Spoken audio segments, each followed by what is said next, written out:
Bueno, esta noche en Discoteca Caché, la invitación bien especial de Planet Festival Crew y la Z, porque estamos esperando al flaco Fernando Solórzano y no lo hemos encontrado aquí, en la playa de Valencia.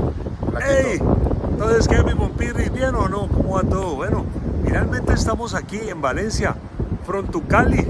Aquí llegamos, hermano, a poner buena melodía, buena salsita, pistas sobrenaturales. Vamos a hacer una rumba de alto calibre, ¿sí o no? claro que sí. Estaba aquí yo contándole al flaco cómo es Valencia, qué le gusta a la gente de Valencia, y el flaco los va a poner hoy a gozar. Hoy el cartel de la salsa en vivo y en directo, así que prepárense esta noche en Discoteca Caché.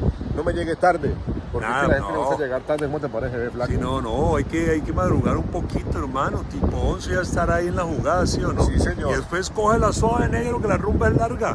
¿Cómo te ha parecido Valencia? Pues, hermano, lo poco que he visto me encanta. Aquí esta parte de la playa está muy linda.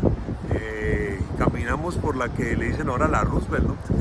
Sí, muy chévere. La avenida del puerto. Sí, la avenida del puerto. Y bueno, ahorita la catedral allá a dar las gracias. Bueno, queremos contarle a la gente que esta noche los esperamos en Discoteca Caché. Un placer de verdad tenerte aquí, Fernando el Flaco Solórzano. Y nada, poder disfrutar esta noche de una fiesta muy caleña, muy colombiana.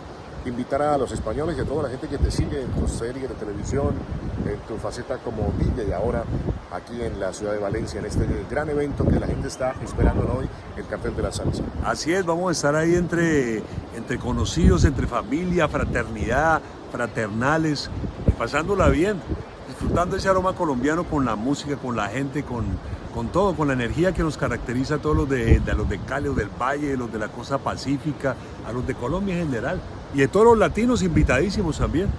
Así que ya lo saben, muchachos, nos vemos esta noche. Y nada, flaquito, pues nada, vámonos a pegarle a los frijoles. ¿O a qué le pegamos hoy? Sí, no, hay que pegarle algo bien sabroso.